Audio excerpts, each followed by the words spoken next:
El escritor británico Sir Walter Scott dijo una vez: la venganza es el manjar más sabroso condimentado en el infierno.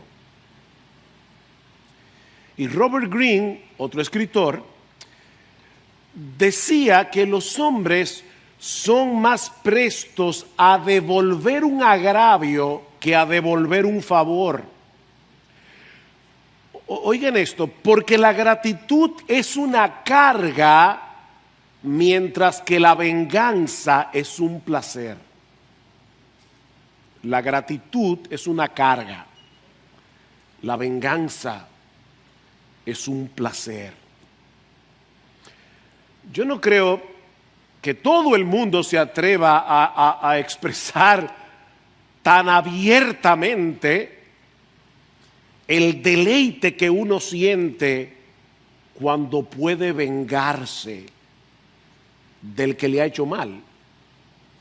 Pero lo cierto es, mis hermanos, que en todos nosotros hay un sentido de justicia que nos mueve a desear intensamente que el mal sea debidamente y proporcionalmente castigado y el bien recompensado. Tal vez sea por eso que la venganza es un tema tan recurrente en el cine. ¿Se han dado cuenta de eso? El individuo que le hacen de todo y uno está esperando ese final. Los productores y directores de película saben que la venganza apela a nuestros instintos más básicos como seres humanos. Yo no sé ustedes, pero cuando uno ve ese tipo de películas y finalmente el malo recibe lo que merece, uno siente un alivio. Hay un sentido de alivio. La venganza es dulce y no engorda, decía Alfred Hitchcock, el director de cine.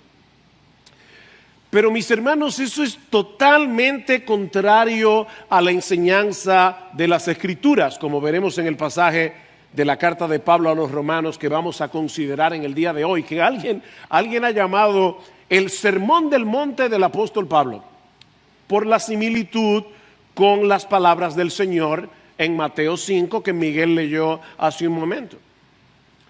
En el capítulo 12, Pablo ha venido hablando de nuestra relación con el Señor primariamente. Dedícate enteramente a Él como un sacrificio vivo. Luego Pablo habla de la relación que los creyentes debemos tener entre sí. Pero a partir del versículo 17 que vamos a estudiar en la mañana de hoy, el apóstol Pablo nos habla de cómo debemos reaccionar para con el mundo allá afuera, sobre todo cuando somos agraviados.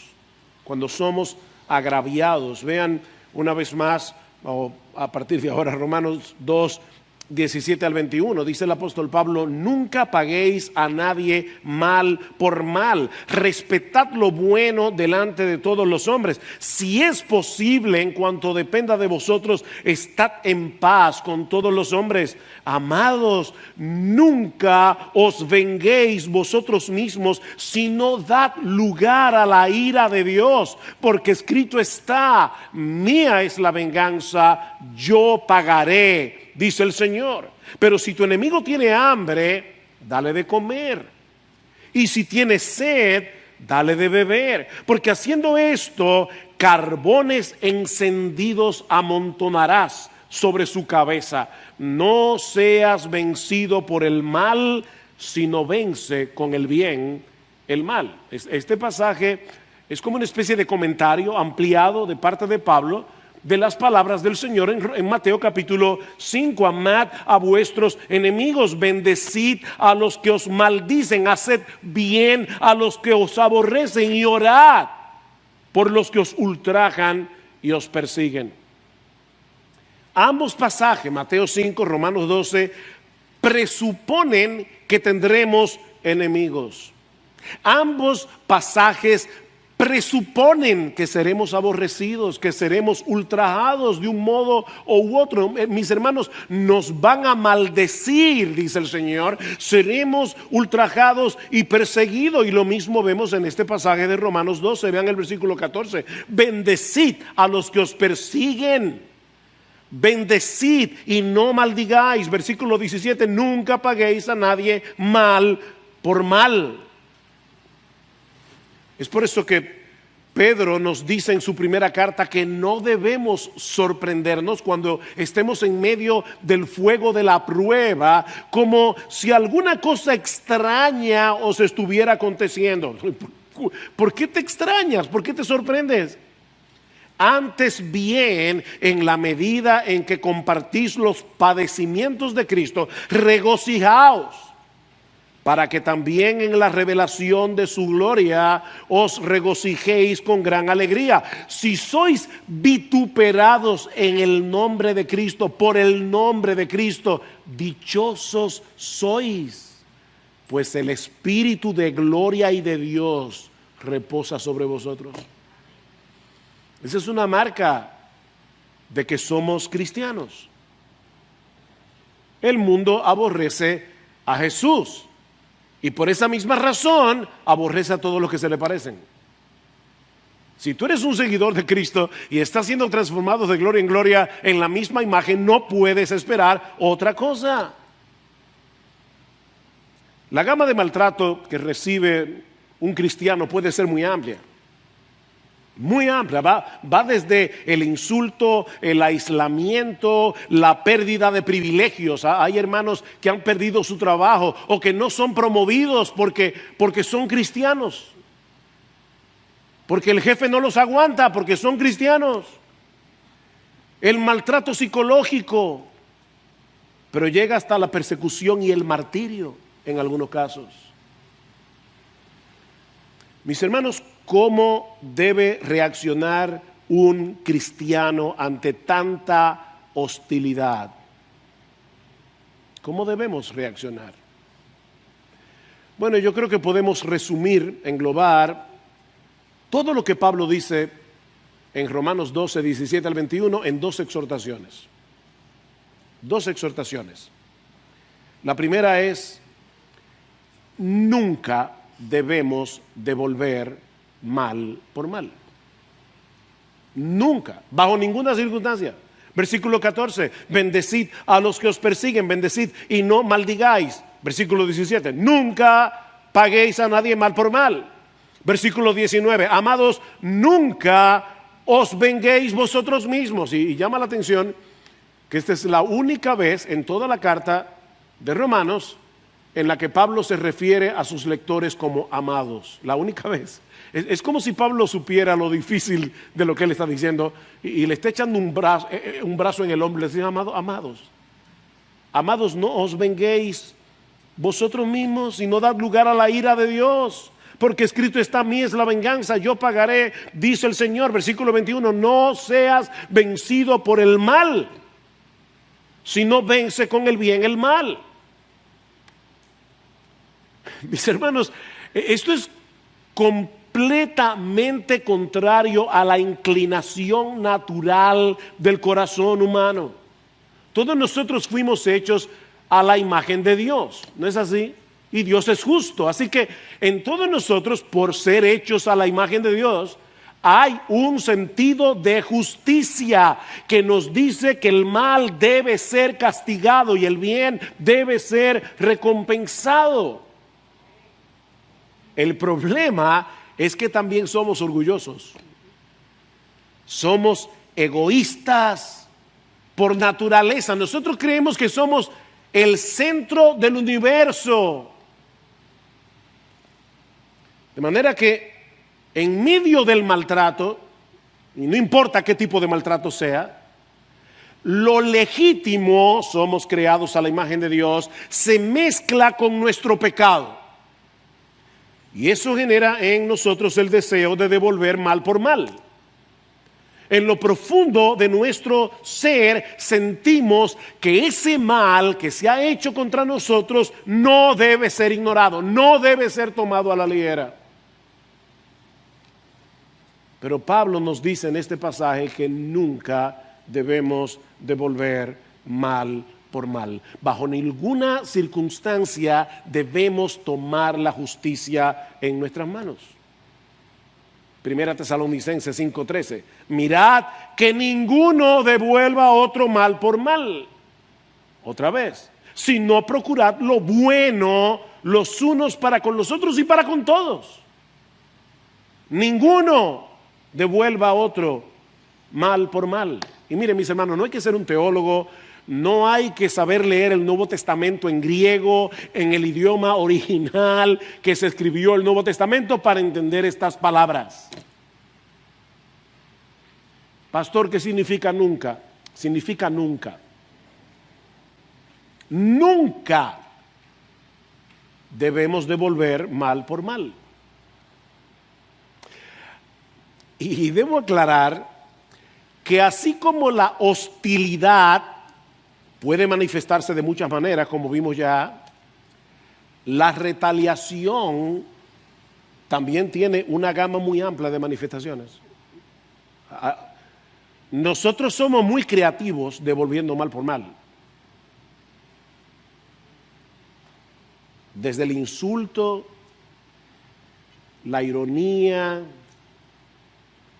los silencios incómodos, las miradas asesinas, la mueca de desprecio, el chisme y la murmuración, hasta reacciones físicas como golpear a una persona o desear en lo más profundo de nuestro corazón que reciba algún daño de algún tipo, lo que sea.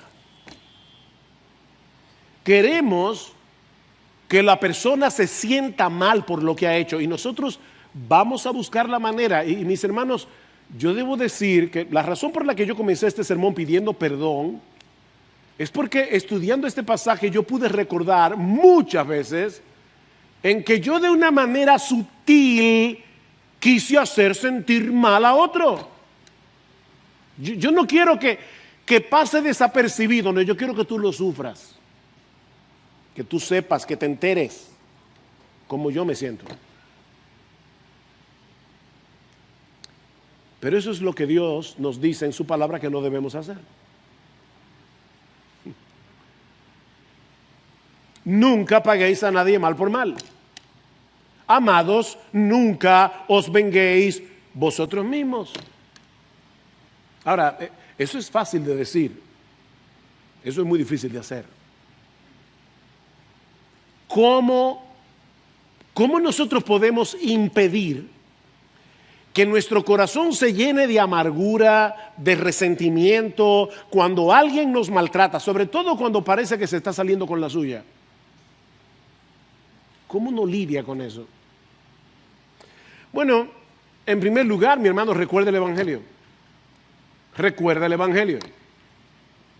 Alguien me escribió anoche, me dice, leí el pasaje de Romanos 2, 12, 17 al 21 y no veo cómo se conecta con el Evangelio. Y yo le respondí, ya verás. Ya verás. Recuerda el Evangelio, recuerda las misericordias de Dios para contigo. Ese es el punto de partida de todas las exhortaciones de Pablo, no solamente en Romanos 12, sino en el resto de la carta, Romanos 12:1. Por consiguiente, hermanos, luego de haber explicado en 11 capítulos el Evangelio de Cristo, todo lo que Dios ha hecho por nosotros para rescatarnos de nuestros pecados, para reconciliarnos con Él. Por consiguiente, hermanos, os ruego por las misericordias de Dios que nunca paguen a nadie mal por mal. Recuerda las misericordias de Dios. Mi hermano, nunca existirá un ser humano que peque contra ti más de lo que tú has pecado contra Dios. Nunca. Y Él decidió amarte. Él decidió tener misericordia de ti. Cuando éramos impíos, pecadores y enemigos, dice Romanos 5, 6 al 8. impíos, pecadores y enemigos. Y aún así Dios nos amó. Él decidió amarnos al punto de dar la vida de su Hijo por la nuestra. ¿De verdad hay alguna ofensa que tú no puedes pasar por alto? De verdad, piénsalo bien.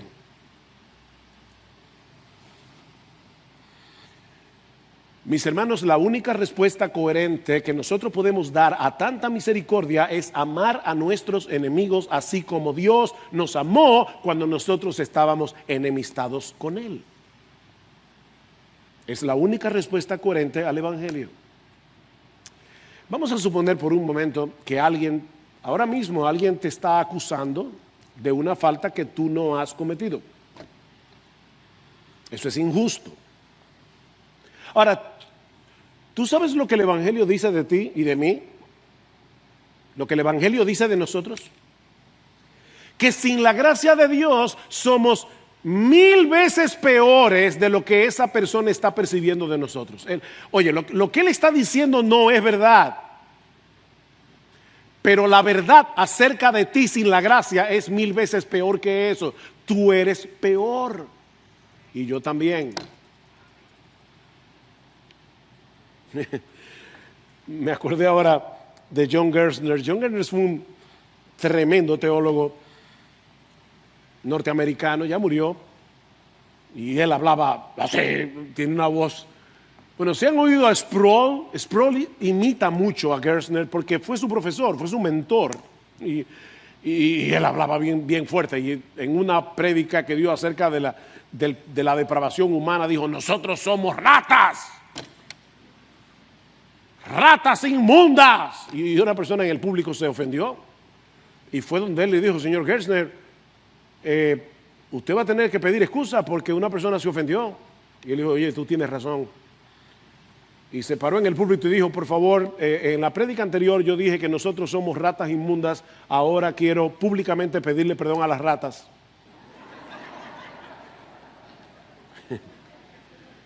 Porque miren, el hombre es más dañino. El hombre en su pecado es más dañino. Alguien te ha tratado mal sin razón alguna. O lo que es todavía peor, y eso sí duele. Hay una persona a la que tú te has dedicado a hacerle mucho bien. Y esa persona a la larga te ha respondido haciéndote mucho mal. ¡Wow! Eso sí duele. Eso es como una daga caliente en el corazón. ¿No es eso lo que nosotros hacemos con Dios cada vez que pecamos? ¿Tú te acuerdas cuando tú eras inconverso? Dios te hacía bien todos los días, haciendo salir su sol, haciendo llover sobre ti, haciendo que tú comieras. Dios te dio muchísimas bendiciones, siendo impío. Y tú le dabas la espalda. Y ahora que hemos sido reconciliados, nosotros pecamos contra Dios continuamente. Cada vez que tú pecas contra Dios, tú estás pisoteando su bondad. Entonces, ¿por qué reaccionamos tan indignados cuando alguien pisotea la nuestra?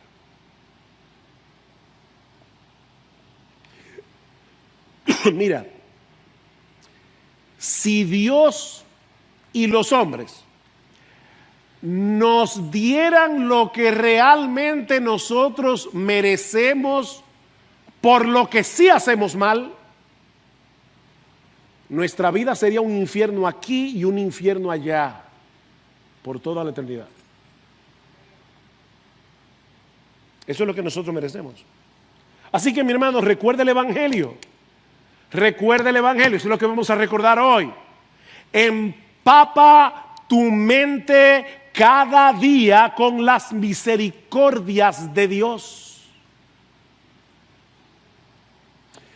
Pero Pablo nos dice también que debemos descansar en la justicia de Dios.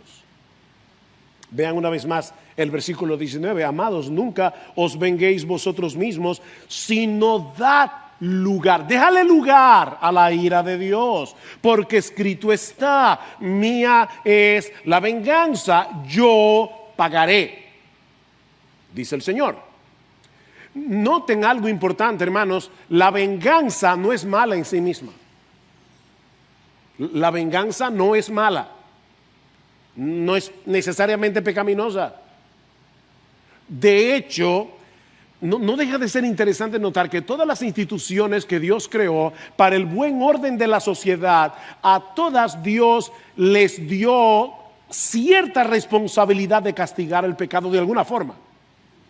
A los padres con la disciplina paterna en el hogar, en la iglesia la excomunión de aquel que peca y no se arrepiente, en el Estado la espada, como veremos el próximo domingo si el Señor lo permite. Lo que Dios prohíbe en su palabra es que nosotros tomemos la justicia en nuestras propias manos. Esa es la prohibición. Porque Él mismo se encargará de vengar el pecado. Cuando nosotros tomamos venganza por nosotros mismos, estamos sustituyendo la ira de Dios por la nuestra, y por lo tanto no estamos dejando lugar a la ira de Dios. Estamos robando algo que no nos pertenece. Mía es la venganza.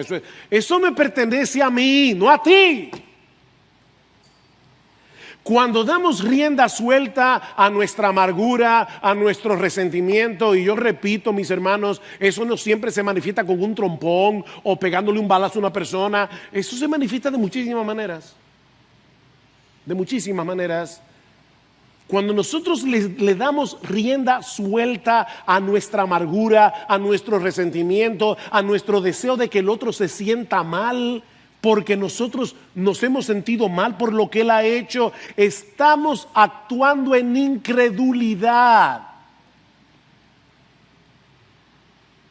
Porque no le estamos creyendo a Dios, no estamos creyendo en que Dios ha prometido hacer justicia. Nosotros estamos poniendo en duda la justicia de Dios. Él ha dicho que en su momento Él se encargará de que esa persona pague lo que ha hecho, a menos que se convierta al Señor. Pero tú prefieres encargarte personalmente por si acaso. Yo pagaré. No. Gracias, Señor. Yo me encargo de ese.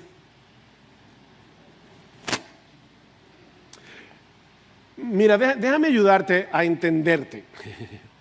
Porque nosotros actuamos a veces y no nos damos cuenta del software que está detrás de nuestras acciones, los pensamientos escondidos detrás de nuestro pecado, y nosotros le damos la vuelta de mil maneras para justificar nuestra venganza, nuestra retaliación. Déjame ayudarte a entenderte. Lo que tú estás diciendo inconscientemente es: sí, yo sé, dice Pablo, perdón, no tú. Yo sé que te han tratado injustamente, sé que esa persona merece ser castigada por lo que ha hecho, pero no te corresponde a ti aplicar el castigo. Dios se encargará de ese caso, como tú no puedes hacerlo. Él puede ver el mal desde todos los ángulos, algo que nosotros no podemos hacer. Así que cuando Él aplique su justicia, Él va a tomar en cuenta todos los aspectos del mal que ha sido hecho. Así que descansa tranquilo en la justicia de Dios. Pero tú dices: no, yo no puedo. Yo no puedo. Mire, es que usted no sabe lo que esa persona me ha hecho.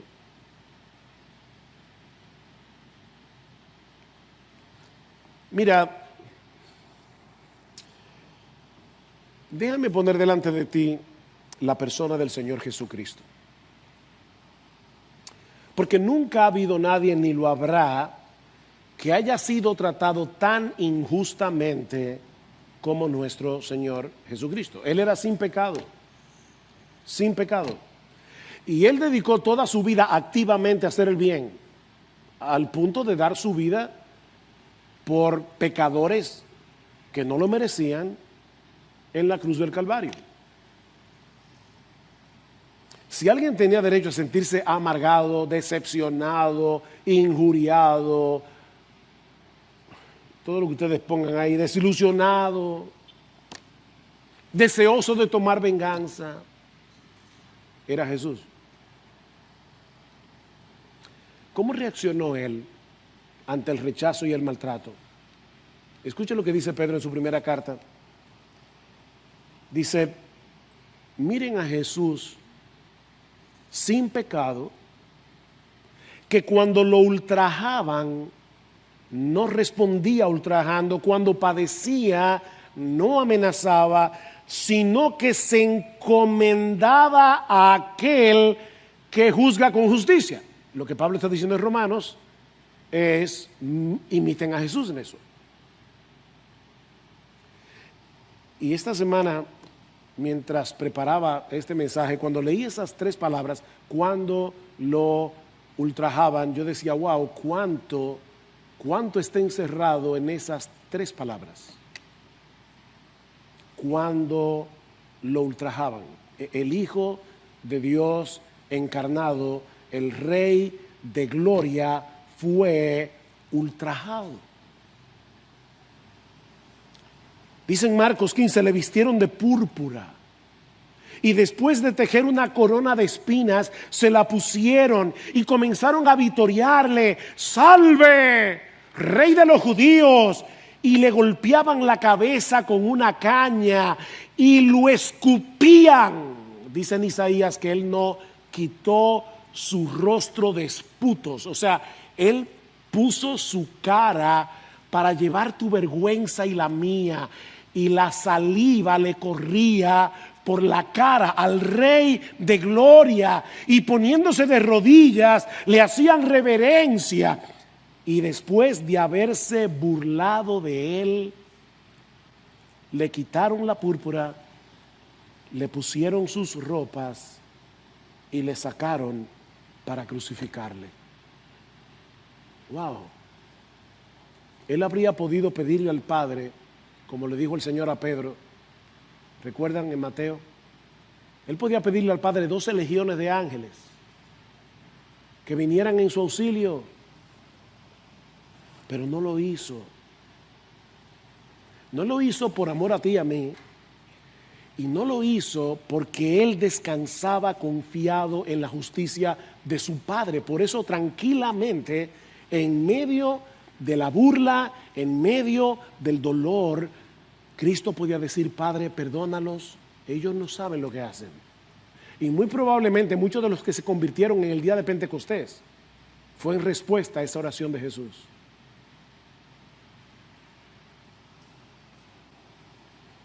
Cristo conquistó la amargura y el deseo de venganza, encomendando su causa al que juzga justamente.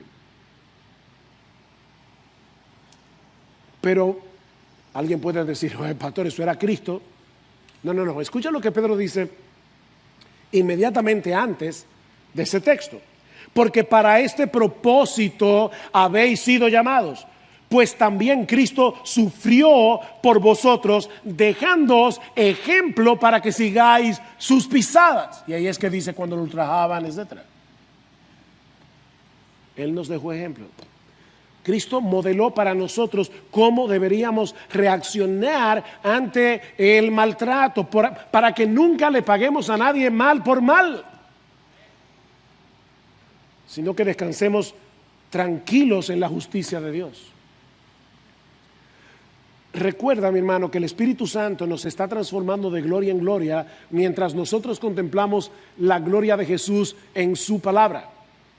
Eso es parte, esa es la esencia de la transformación de nuestro entendimiento, de la que habla Pablo en Romanos 12:2. Y no os adaptéis a este mundo, sino transformaos mediante la renovación de vuestra mente, para que seamos como Jesús. Devolver mal por mal es adaptarnos a este mundo, es dejarnos modelar por el mundo. ¿Ustedes recuerdan las palabras de Lamec en Génesis? Cuando él le dice a sus esposas Ada y Sila, he dado muerte a un hombre por haberme herido, y a un muchacho, la palabra hebrea es joven, a un joven por haberme pegado. Si 7 veces es vengado Caín, entonces Lamec lo será 70 veces 7.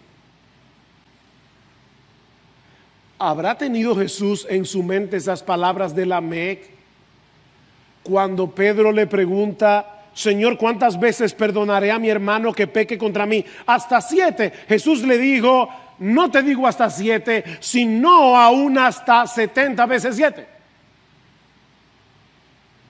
Los hijos de Caín tienen una forma de reaccionar que es completamente contraria a la de los seguidores de Jesús. Y ahora yo te pregunto: ¿de quién tú eres hijo? ¿De quién tú eres descendiente? ¿De Caín, que se quiere vengar 70 veces 7? ¿O de Jesús, que nos manda a perdonar 70 veces 7?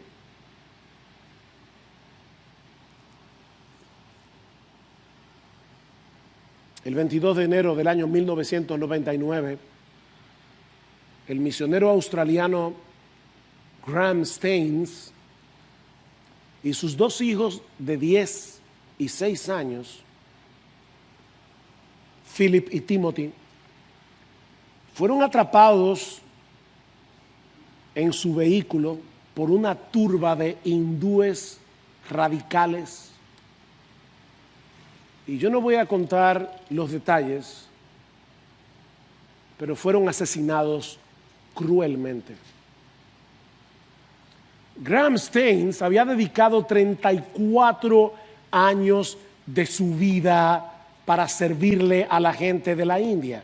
Y los últimos 15 había dirigido un leprosario en la ciudad de Baripada, en el estado de Orissa, en la India. Pocos días después del martirio de su esposo y de sus 2 hijos, entrevistaron a su esposa Gladys, porque ese evento fue tan chocante que recientemente incluso se filmó una película sobre esa historia. Y estas fueron sus palabras: solo tengo un mensaje para la gente de la India. No estoy amargada, no estoy enojada. Más bien tengo un gran deseo que cada ciudadano de este país establezca una relación personal con Jesucristo. Todos pensaron que después de ese incidente Gladys regresaría a Australia junto a su hija Esther, la única que le quedaba, de 13 años de edad. Pero ella estaba convencida de que Dios los había llamado a servirle en la India.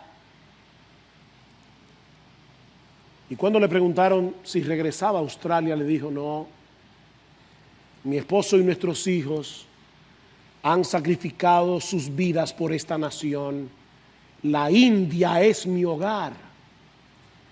Espero estar aquí y continuar sirviendo a los necesitados.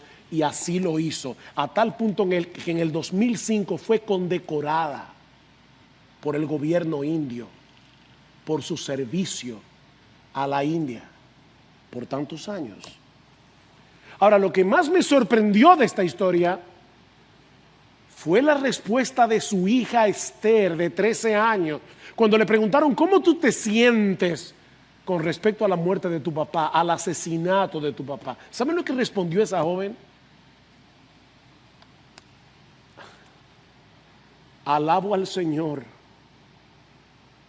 porque encontró a mi padre digno de morir por él.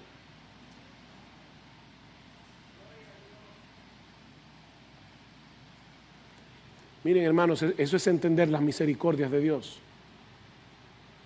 Eso es vivir bajo el influjo de las misericordias de Dios.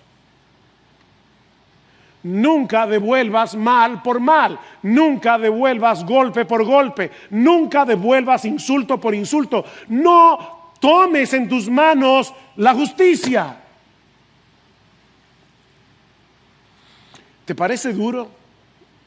Bueno, déjame decirte que Pablo no ha terminado, porque eso no es suficiente, no para un cristiano. Si somos coherentes con el Evangelio, debemos ir más lejos y ser proactivos en hacerle bien al que nos hace mal. Versículo 14.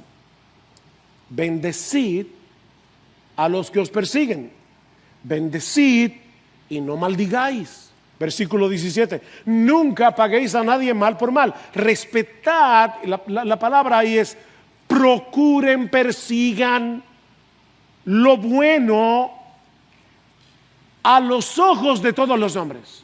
Eso es lo que dice el texto literalmente. Procuren lo bueno a los ojos de todos los hombres, aún de aquellos que les hacen mal. Y recuerden que lo bueno está enmarcado en la santa y perfecta voluntad de Dios, dice Pablo en Romanos 12:2. O sea, procuren la voluntad de Dios para el que te hace mal. Versículo 18. Si es posible, en cuanto dependa de vosotros, estad en paz con todos los hombres. Versículo 20. Pero si tu enemigo tiene hambre, ¡ja! Eso es lo que yo quería. ¡Que se muera! No, dale de comer.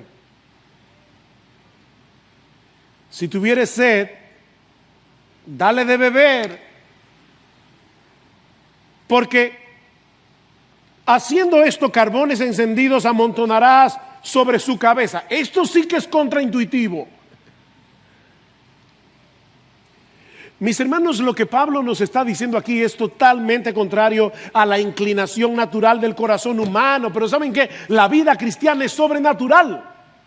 Porque nosotros hemos nacido de nuevo al haber sido regenerados por el Espíritu Santo, como predicó Salvador recientemente en Juan capítulo 3. Y el Espíritu de Dios no solamente nos regenera, sino que viene a morar en nosotros para trabajar desde dentro, dándonos los recursos de su gracia para que nosotros podamos reaccionar como Jesús.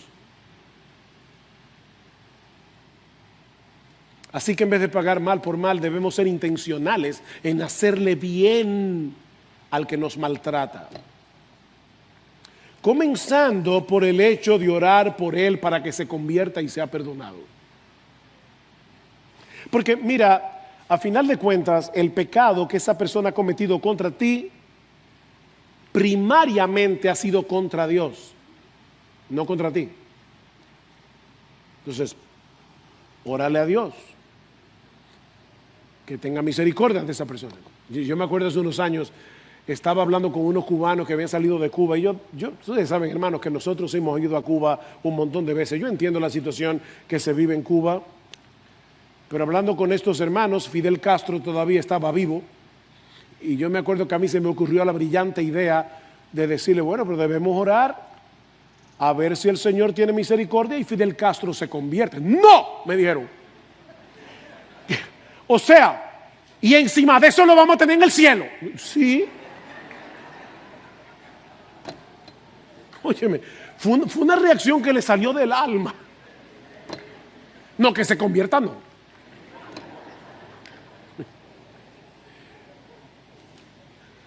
Miren, ese tipo de pensamiento es como decir, mira, yo era un enemigo de Dios, pero Él tuvo misericordia de mí y envió a su propio Hijo a morir por mis pecados para que su nombre sea glorificado en mi salvación y yo pueda morar en su presencia por los siglos de los siglos.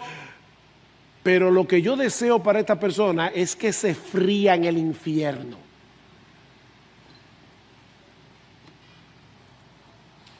Emma, mira,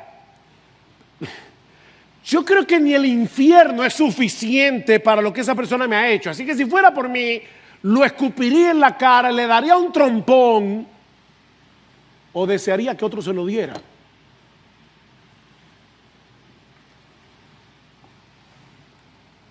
Wow. Cristo pagó por mis pecados, pero yo quiero que tú pagues por lo tuyo.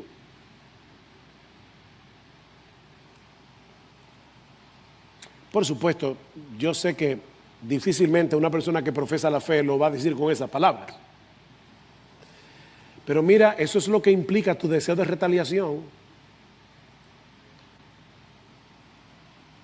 Cristo murió en la cruz por pecadores como tú y como yo. Eso es lo que nosotros hemos venido a recordar en el día de hoy al celebrar la cena del Señor. Pero tú no deseas que el pecado de esa persona sea redimido en la cruz, como si el precio que Cristo pagó con su sufrimiento no sea suficiente. No, yo quiero añadirle al sufrimiento de Cristo que esa persona también sufra por lo que me ha hecho. O sea que el sufrimiento de Jesús no es suficiente para ti. Miren, yo creo que es por eso que la Biblia nos advierte que una persona que es dominada por la falta de perdón, oigan lo que estoy diciendo, las palabras, porque todos tenemos una lucha para perdonar.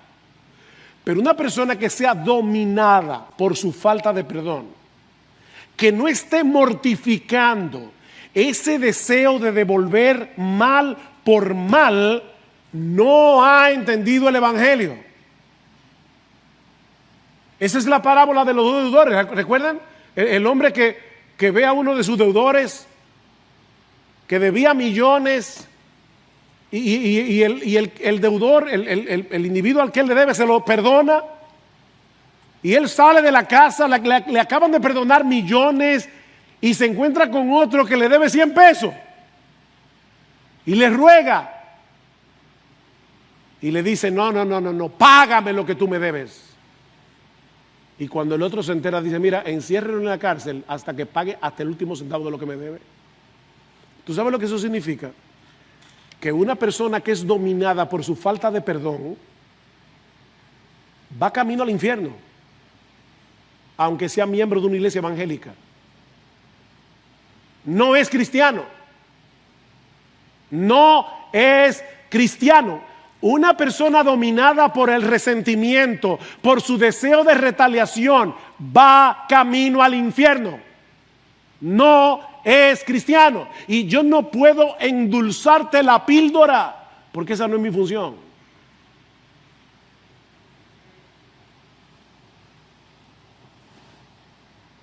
Nuestra tendencia es evitar al que nos hace mal, ¿verdad? Sin embargo, Pablo dice, procura hacer el bien. ¿Y eso qué significa en la práctica?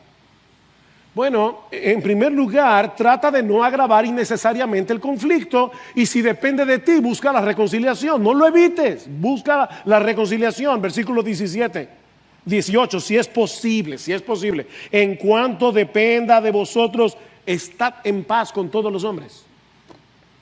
Dios tomó la iniciativa. Bueno, ahora nos toca a nosotros ser imitadores de Dios, que hace salir su sol sobre malos y buenos y que hace llover sobre justos e injustos. Así que si tu enemigo tiene hambre, dale de comer, dale de comer. Y si tienes sed, dale de beber.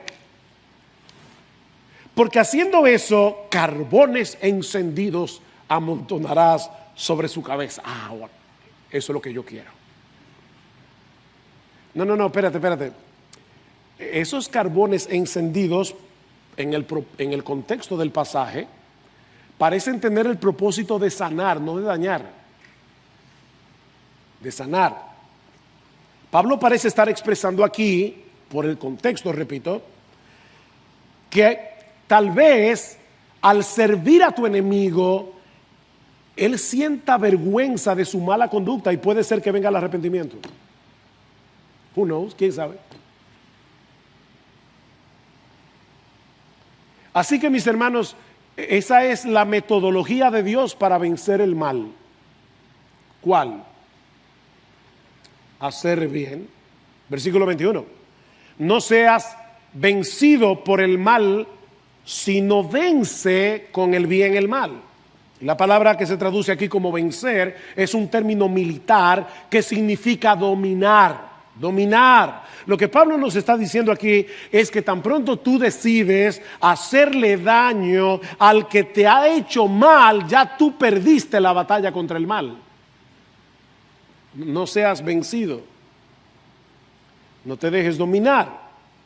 Pero si decidimos hacerle bien al que nos hace mal, nuestra bondad se convierte en una especie de dique de contención para que el mal no se siga propagando.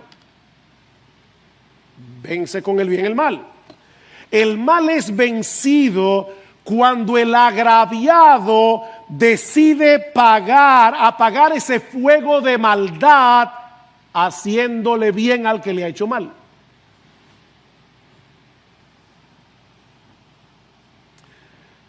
Ahora, ya estoy terminando, pero hay un aspecto aquí que no puedo dejar en el aire. ¿Y qué sucede cuando el agravio viene de parte de otro cristiano? Porque en ese caso no podemos descansar en el juicio de Dios, porque ya no hay condenación para aquellos que están en Cristo Jesús. Y no es que nosotros obviamente deseemos que un hermano de la iglesia se vaya al infierno. Pero la pregunta es, ¿cómo yo encuentro alivio a mi indignación? Para que no se convierta en amargura, para que no se convierta en resentimiento, para que no se convierta en deseo de retaliación. De hecho, muchas veces cuando es un cristiano el que nos hace mal, nos duele más. O que tú crees que te ha hecho mal, porque muchas veces nosotros malinterpretamos el bien que otros nos hacen. Yo no sé cuánta gente en la iglesia a veces se siente que lo han herido porque lo han amonestado. Entonces, en ese caso, tú crees que te hicieron mal cuando en realidad te están haciendo un bien, pero a ti no te gusta el bien que te están haciendo. Ese es el problema. Y tú te sientes agraviado. Y te duele más porque tú dices, yo lo hubiera esperado de alguien de afuera, pero no de adentro. ¿Cómo yo lidio con eso? Sea que el maltrato sea real o no, ¿cómo yo lidio con eso? ¿Hacia dónde miramos en un caso como ese para que nuestro corazón no se llene de amargura? Mis hermanos, la respuesta a esta pregunta es sencilla y gloriosa a la vez. Mira a la cruz. Mira a la cruz. Todos los pecados que han sido y serán cometidos en contra nuestra por otros creyentes ya fueron vengados en la muerte de Cristo en la cruz del Calvario. Ya Dios tomó venganza en su Hijo.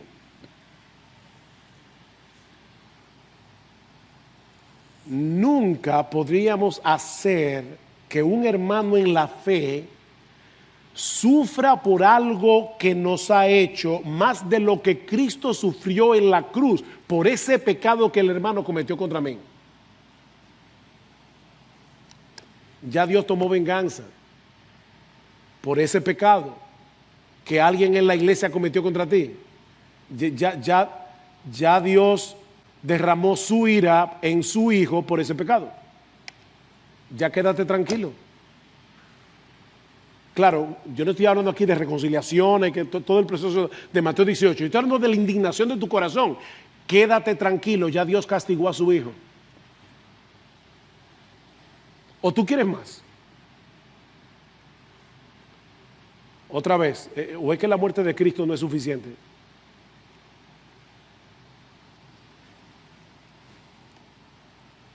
Mi hermano, con los ojos de la fe, debemos mirar a Cristo recibiendo en su propio cuerpo y en su propia alma todo el dolor del castigo que ese hermano merece por el pecado que ha cometido contra ti, cualquiera que sea.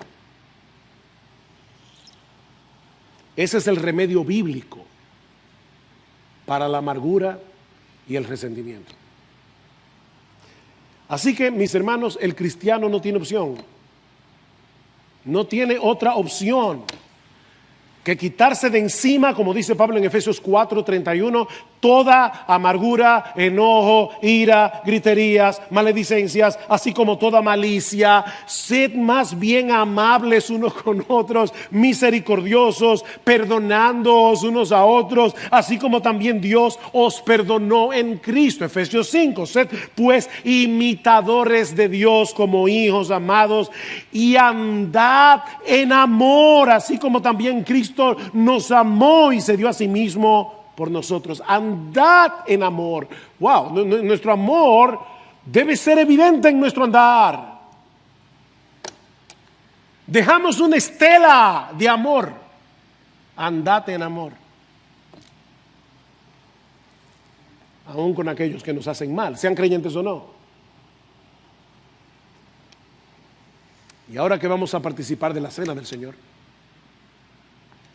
mi hermano, medita con gratitud en el hecho de que Cristo recibió todo el peso de la ira de Dios por nuestros pecados. Ya no hay condenación para aquellos que estamos en Cristo Jesús. Gloria al Señor. Ya no hay condenación. La cruz es el hoyo negro que absorbe por completo la ira que tú y yo merecíamos por nuestros pecados. Cristo la absorbió y pagó por eso. Medita en eso en esta mañana. Mientras tienes en tus manos el pan que simboliza su cuerpo y el fruto de la vid que simboliza su sangre. Pero mi hermano, este es también un buen momento para examinar tu corazón. Examinemos nuestros corazones y pidamos perdón al Señor. Si hemos estado albergando amargura, si hemos estado albergando resentimiento contra otros por el mal que nosotros percibimos que nos han hecho, sea real o no. Si de alguna manera hemos estado devolviendo mal por mal o hemos estado amamantando la idea de devolver mal por mal. Porque a veces uno recrea en su mente una conversación que tuvo difícil y uno dice, yo sí fui idiota, porque yo debí haberle dicho, o sea, tú estás amamantando esa idea, tú estás encariñado con tu amargura. ¿Y qué dice Pablo? Quítate eso de encima. Obviamente sabemos que no podemos sin la obra de su Espíritu en nosotros, pero su Espíritu mora en ti y en mí si somos cristianos. Su gracia es mayor, ¿recuerden? Su gracia es mayor. Cuando tengas en tus manos esos elementos que simbolizan el cuerpo partido de Cristo y la sangre que Él derramó por nuestros pecados, oh mi hermano, pídele que te ayude a ser coherente con tu profesión de fe. Pídeselo al Señor. De modo que podamos andar en amor como hijos amados, procurando el bien de todos, aún de aquellos que nos hacen mal. Y si tú estás aquí sin Cristo en esta mañana, yo te ruego que no tomes esta enseñanza a la ligera. Todos los creyentes llegaremos confiados al día del juicio, porque sabemos que Cristo pagó por todos y cada uno de nuestros pecados en la cruz. Él satisfizo plenamente la justicia de Dios. Ya no hay venganza, ya no hay ira de Dios sobre nosotros. Cristo la absorbió. Pero ¿qué de ti? ¿Qué de ti? ¿Recibirás el pago en persona por haber rechazado hasta el último día de tu vida el don de la gracia en Cristo que Dios nos ofrece en el Evangelio? Ven a Cristo, mi amigo, y ven ahora. Levanta tu bandera blanca de rendición, arrepiéntete de tus pecados y confía únicamente en la obra redentora de Cristo, porque sabes que todo pecado será debidamente castigado. O lo pagas tú en el infierno por los siglos de los siglos, o confías por la fe en Jesús para que ese pecado sea pagado en Él. No hay opción. Venid ahora y razonemos, dice el Señor en Isaías 1:18, aunque vuestros pecados sean como la grana, como la nieve serán emblanquecidos. Wow. Aunque sean rojos como el carmesí, vendrán a ser como blanca lana. Que Dios bendiga su palabra en esta mañana.